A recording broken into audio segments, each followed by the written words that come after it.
నమస్తే అండి, ఇది మా పెద్ద బొమ్మర్దండి. మరి వాళ్ళ ఇంటి పేరు పిల్లట్ల కనకయ్య అండి, చిలుకూరులో. వాళ్ళ ఇంటికి వచ్చిన ఈరోజు ఎందుకంటే వారి కనకయ్య గారి కొడుకుండి, ఒకడే కొడుకు సందీప్ కొండస్వామి అయింది ఈరోజు. మన అయ్యప్ప స్వామి మరి ఇడుముళ్ళు కాబట్టి చిలుకూరు వచ్చిండే వాళ్ళ ఇల్లు చూపిస్తాడు మా పెద్ద బొమ్మర్ ఇల్లు.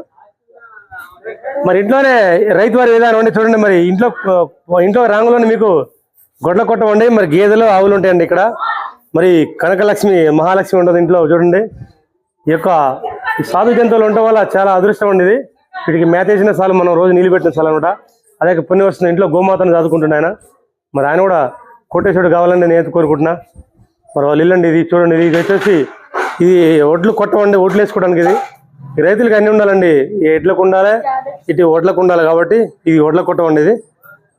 ఇది ప్యాడీ ఒడ్లు వేసుకుంటాం నిల్వ. ఇది వచ్చేసి ఇల్లండి లోపల.